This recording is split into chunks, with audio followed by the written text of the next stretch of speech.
Welcome back, everyone. We're diving back into the world of Harrison Holdings today. Harrison Holdings, yes. You might remember our last deep dive, where we really got into the nitty-gritty of this Malaysian company. Yeah, they're involved in so many different sectors. Consumer goods, building materials, you name it. Seems like they've got their fingers in a lot of pies. But things have gotten a little more interesting since we last talked about them. Oh, how so? Well, they just announced a 5-for-1 share split. That's interesting timing, especially after we discussed their recent financial performance. Exactly. And that's what we're going to unpack today. You know, share splits can be a bit confusing for some people.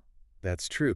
So for anyone just joining us, or maybe needs a quick refresher, what does a share split actually mean? Well, it's not like your investment suddenly multiplies by 5, right? Right. It's more like, imagine you have a cake and you decide to cut it into more slices. Okay, I like where you're going with this. You still have the same amount of cake, it's just divided differently. So the company's value doesn't actually change. Exactly. The underlying value remains the same. It's more about perception and how the market reacts. So Harrison Holdings is saying they want to improve trading liquidity and attract more investors. Makes sense.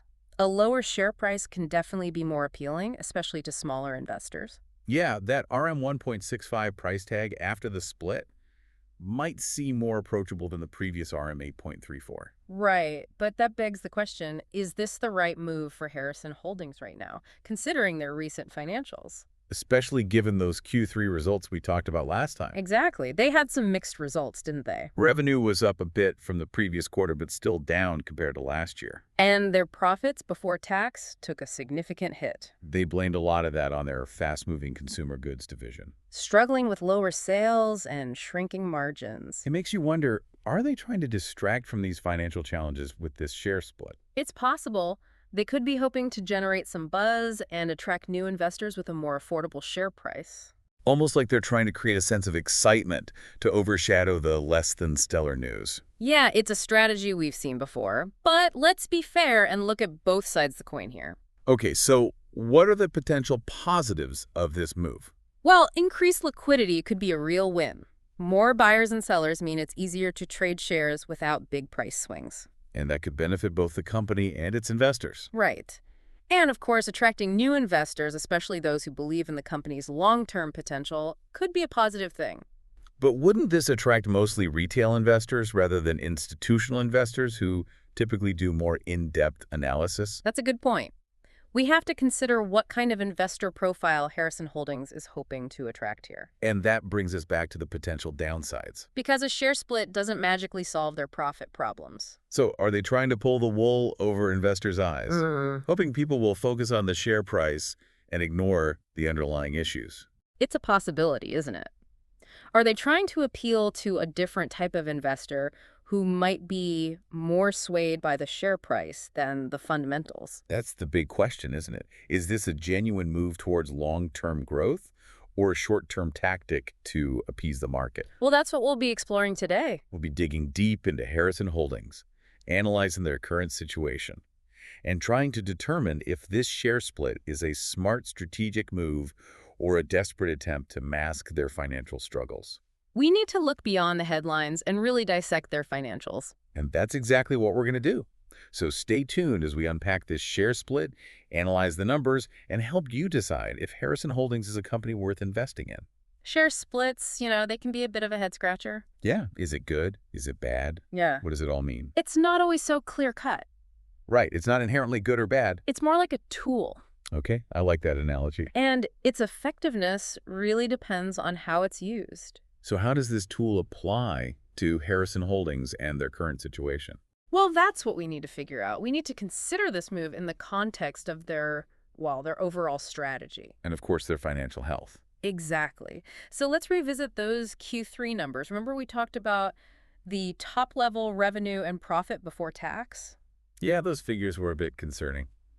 What else jumped out at you when you really dug into their financials? Well, their gross profit margin, that really caught my eye. Oh, why is that? It went down, you see, from 11.61% in Q2 to 11.27% in Q3. That doesn't sound like a huge drop. You're right, it might not seem massive. But for a company like Harrison Holdings, where margins are already pretty tight. Yeah, even small changes can have a big impact. Exactly. Every little bit counts. So what's causing this shrinking margin? They're saying it's partly due to a shift in their sales mix. What do you mean by that? Well, they saw increased sales in their building materials segment, Okay, so they're selling more building materials. but those typically have lower margins. Ah, I see. At the same time, their sales of fast-moving consumer goods, which have higher margins, those went down. So they're selling more of the less profitable stuff. Unfortunately, yes. That's not exactly a recipe for success, is it? Not ideal. Especially when you're trying to convince investors that things are looking up. Right, especially when you're trying to project confidence. And to make matters worse, they also had to increase their provision for obsolescence of inventories. Yeah, that's not a great sign either. Can you explain what that means for our listeners who might not be familiar with accounting jargon? Sure, it basically means they're setting aside money to cover potential losses from inventory that might not sell as expected. Oh, so it's like admitting they might have overestimated demand. Or made some miscalculations in their inventory management. Not exactly a picture of operational efficiency. Not really, no. Especially in a sector as competitive as theirs. And this ties back to the share split, right? Yeah, it all connects. Because it makes you wonder if they're trying to bury this bad news under a more appealing share price. It's a valid question. Are they hoping that excitement over the split will distract from these other issues? Okay, but let's play devil's advocate for a second. Sure, let's explore that. What if this share split is a genuine signal of confidence in the company? Okay, interesting point. Maybe they truly believe their stock is undervalued. And they want to make it accessible to a wider range of investors. Yeah, maybe that's their motivation. It's possible. And to be fair, share splits can indeed increase liquidity. Which is generally a good thing. Yes, a more active market for their shares could benefit everyone. But here's the key question. Go on. Does this split actually address the root causes of their declining profitability? That's the crux of the matter. A lower share price won't magically fix those shrinking margins or their inventory problems. It's like putting a lipstick on a pig, you know? You can dress it up, but it's still a pig. Ooh, that's a bit harsh, don't you think? But I see what you're getting at. Investors shouldn't be fooled by superficial changes. Exactly. They need to look beyond the share price. To the fundamentals. Yes, the fundamentals. So what should investors be paying attention to when evaluating Harrison Holdings? What are the real make-or-break factors? Yeah, what are the things that will really determine their future success?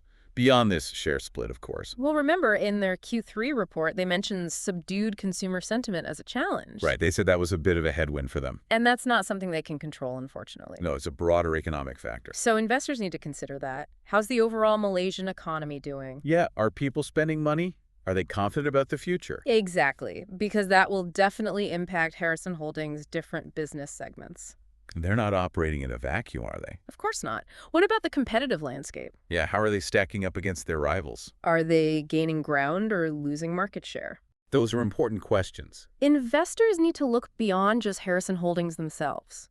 And zoom out to see the bigger picture. Exactly. How are they positioning themselves within this broader market? What's their strategy for dealing with these challenges? And are they taking advantage of opportunities as they arise? Speaking of challenges, they also mentioned increasing their borrowings in their financial statements. Oh, yes. That's something to keep an eye on. Should that be a red flag for investors? Well, it depends. Increased debt isn't always a bad thing. Right, it can be used strategically It can provide capital for growth, if it's used wisely, but it does increase financial risk. especially with interest rates being what they are these days. So investors need to ask themselves, is Harrison Holdings managing this debt responsibly? Are there growth plans? Are they justifiable given this increased leverage? It's a delicate balance. This has been really insightful. We've gone deep on this share split, We've looked at the numbers, considered all the angles. the good and the bad. But before we wrap up, I want to go back to that original question. The big question. Is this share split ultimately a good thing for investors? You know, that's a question only you, the listener, can answer. Right, we can't give financial advice. We've given you the information. We've analyzed the data. We've explored all the different possibilities Well, that's up to you. to weigh those potential benefits and risks. And decide for yourself if Harrison Holdings aligns with your investment goals. And your risk tolerance, too. Exactly. Remember, knowledge is power. And the more you know, the better decisions you can make. So keep learning, keep asking questions. And stay informed. This has been a fascinating deep dive into Harrison Holdings, A company at a crossroads, I'd say. trying to navigate a complex market, And facing some real challenges. but with potential for growth, too. Absolutely. Thanks for joining us on this journey. We'll be back soon with another deep dive into the world of finance and investing. Until then, happy investing, everyone.